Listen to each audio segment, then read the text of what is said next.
बड़े हर्ष की बात है जो आपके ग्राम सभा कौन सा है, आज आपके ग्राम सभा में देवाधिदेव महादेव भगवान स्वयंभू महाराज जी का शिव महापुराण शिव चर्चा का कार्य भैया के माध्यम से प्रारंभ किया गया और कराया गया है। ये बड़े सौभाग्य की बात है। दीदी की एक अभिलाषा थी कि गुरु का कार्य हमारे घर में हो। ये तो बड़ी उत्तम सोच है, क्योंकि साध कहता लोग कहते हैं धन्य घरे स्वेच्छन सत्संगा, धन्य जन्म स्वेद्र जगताय भंगा। धन्य मुहूर्त, धन्य पल, धन्य है आज का समय जिस पल में गुरु की चर्चा या आपके पिंड के अंदर हो रहा है।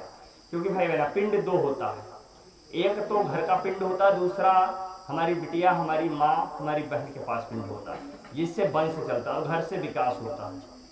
तो आज इस हम घर के पिंड के अंदर देवाधिदेव महादेव भगवान शंकर का पूजा कार्य करने और कराने के लिए आए हैं, जिस पे कवियों ने लिखा है, विद्वानों ने लिखा है। रुद्राष्टक के 12वें श्लोक में बताया गया है सानंदेवानंद वसंतमानंद कंदम हत पाप वृंदम वाराणसी नाथ नाथम श्री विश्वनाथ नाथम शरणं प्रपद्यते। हे भोलेनाथ, मैं यथाशक्ति अनुसार आपका पूजा कार्य कर रहा हूँ, करा रहा हूँ। अहो भाग्य है इस भाई परिवार में हमें और आपको ऐसा कार्य करने और सुनने का बड़ा पुनीत अवसर है। तो आज हम अपने गुरु के साथ में उस देवाधिदेव महादेव भगवान स्वयंभू महाराज जी के पुत्र विघ्नहर्ता भगवान गणेश जी के नामों को लेते हुए हम उनके कार्यों की तरफ चलते हैं। जो शास्त्र कहता लोग कहते हैं गाये गणपत जगवंदन शंकर सुमन भवानी नंदन सिद्ध सदन गज बदन विनायक कृपा सिंधु सुंदर सबलायक मोदक प्रेम दमंगल दाता विद्यावारिद बुद्ध विधाता महगत लाल साहब कर जोरे बस है राम सिया मन मानस मोरे। मैं उस भगवान गणेश जी के चरणों में प्रणाम करता हूँ, साथ में आदि शक्ति मैया भवानी के चरण प्रणाम करता हूँ, कुमार कार्तिकेय महाराज जी के चरणों में प्रणाम करता हूँ और जगत पिता जगत गुरु देवाधिदेव महादेव जी के चरण प्रणाम करता हूँ। जिस पे कवियों ने लिखा है, विद्वानों ने लिखा है जपहु जाय शंकर सत्यनामा, जपहु जाय शंकर सत्यनामा होई है हृदय तुरत विश्रामा। जो प्राणी उस देवाधिदेव भगवान शंकर के सामने जाते हैं उनके दुख एवं कष्ट को देवाधिदेव महादेव स्वयं हरते हैं, क्योंकि इनका नाम ही दुख हरता है, इनका नाम ही दुख हरता है। जब हमें और आपको दुख की घड़ी आती है उस समय में महादेव याद आते हैं, इसलिए भगवान का स्वरूप दुख बताया गया है कि अगर दुख आवे तो दीदी कभी घबराना मत। समझिए आज भगवान की कृपा हमारे ऊपर हुई कि भगवान चलकर आए हैं, क्योंकि जिंदगी के एक सिक्के के दो पहलू दुख और सुख है। अगर दुख आएगा तो सुख नहीं, सुख आएगा तो उसमें दुख नहीं। तो इसे कवियों ने लिखा है दुख में सुमिरन सब करे सुख में करयन को, जो सुख में सुमिरन करे तो दुख काहे का हो।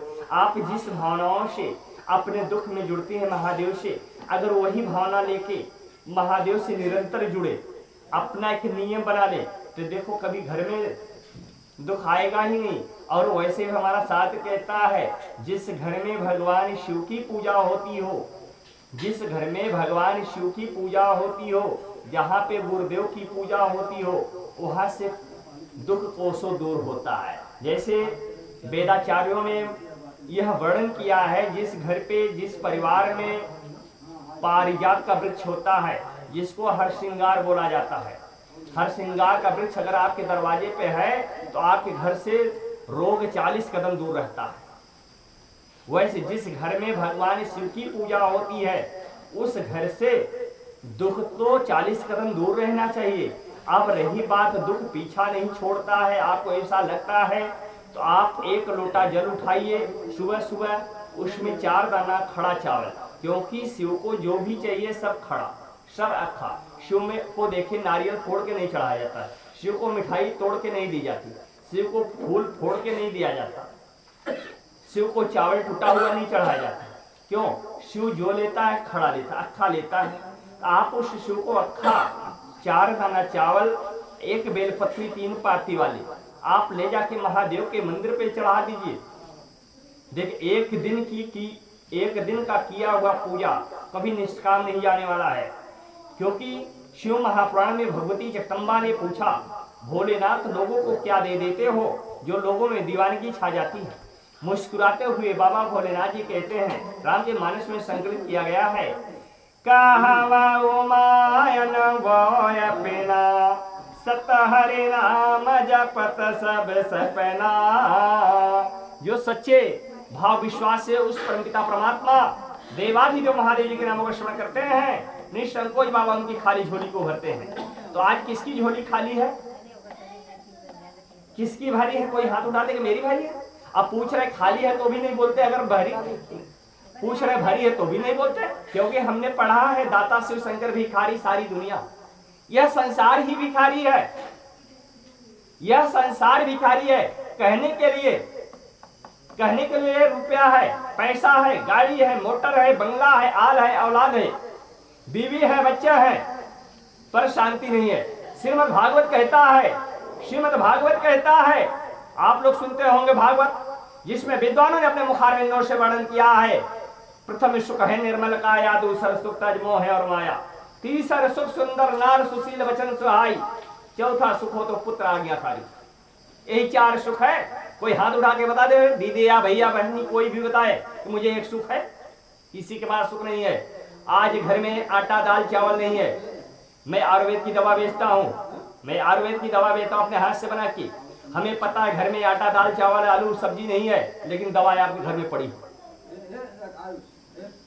राशन पहुंचाने के लिए सड़क की व्यवस्था खोजनी पड़ेगी, बिजली की व्यवस्था खोजनी पड़ेगी, गाड़ी की व्यवस्था करनी पड़ेगी, लेकिन दवा के लिए कोई व्यवस्था नहीं, फिर भी दवा पहुंच जाती है।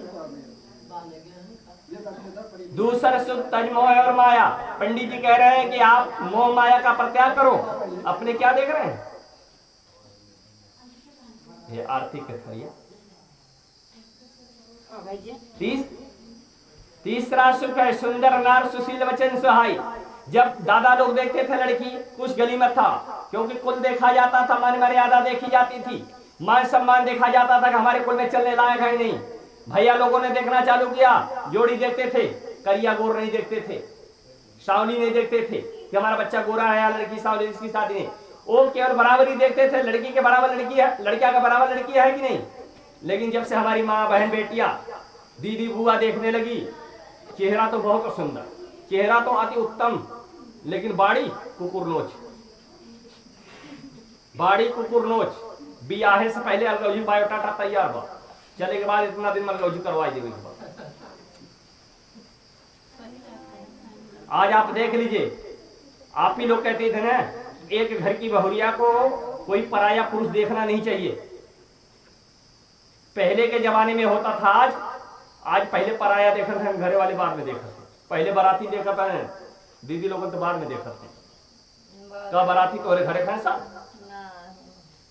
ये सारी बातें मिलती का हमारा शास्त्र कहता है, बिन सत्संग विवेक न होई, बिन सत्संग विवेक न होई, राम कृपा बिन सुलभ न सोई। बगैर सत्संग का ज्ञान नहीं होगा, बगैर भगवान की कृपा का कोई काम नहीं होगा। तो आज कृपा किसके ऊपर हुई? अशोक मास्टर के ऊपर, दीदी के ऊपर, कमलेश भैया के ऊपर, लाल साहब भैया के ऊपर, आप सबके ऊपर, सबके ऊपर हुई। श्रीमद् भागवत कहता है, अति हरे कृपा जय पर होई, अति हरे कृपा जय पर होई, पावा पड़े यहीं पे मार्ग सोई। जिसके ऊपर भगवान की बहुत विशेष कृपा दृष्टि होती है उसी का कदम सतमार्ग की तरफ बढ़ता है। आज भैया अपने मेहनत अपने परिश्रम से कमाए हुए धन को महादेव के प्रति खर्च कर रहे हैं। आप अपने मेहनत अपने परिश्रम का परित्याग करते हुए दूर दराज से चल के इस तपती हुई दोपहरी में महादेव की कथा सुनने के लिए आए हैं। हम और आप भी चाहे कुछ स्वार्थ हो या निस्वार्थ हो, चाहे हमारा पूजा हो चाहे हमारा पेशा हो, लेकिन हम महादेव का कार्य कर रहे हैं जिसमें शास्त्र कहता है जपहु जाय शंकर सत्यनामा, जपहु जाय शंकर सत्यनामा, होई है हृदय तोर तवे श्रामा। जो उन देवादिदेव महादेव शिव शंभु महाराज विश्वनाथ जी महाराज के नामों का स्मरण करते हैं, बाबा उनके घर में कभी अकाल मौत नहीं होने देते। उनके घर में अकाल मौत नहीं हुई। या एक मैं छोटा सा उदाहरण देता हूं। कमलेश भैया शिव चर्चा वाले हर भाई ये 12 दाने का रुद्राक्ष बेचते हैं, ये 12 दाने का रुद्राक्ष बेचते हैं। आज तक कितना भी महंगा रुद्राक्ष दिए होंगे, 50 रुपया ज्यादा कोई नहीं लेता। बहुत हाईएस्ट रेट मैं बता रहा हूं कि लोग भाड़ा किराया जोड़ के बात करते हैं। इतने लोग बैठे हो, कोई हाथ उठा के बता दे मेरे रिश्तेदारी में, मेरे नैहर, मेरे सासुर, मेरे भाई, मेरे दोस्त के यहाँ किसी का एक्सीडेंटल मौत 12 दाने का रुद्राक्ष पहन के हुआ? कोई भी बता दे। मैंने तो किताबों में पढ़ा है, मेरा अनुभव उस महादेव से है, मेरा आभास उस महादेव से है, लेकिन आपसे जीता जागता प्रमाण मांग रहा हूं। अगर दीदी आपने देखा है, भैया आपने देखा है, आप मुझे बताइए, मैं घर का चल के सर्वे करूंगा और यह प्रवचन करना बंद कर दूंगा, क्योंकि मेरा भरोसा उस महादेव पे है। जीवन के 8 मंत्रों में लिखा गया जिसकी पूजा करते उस पर भरोसा करना सीखो।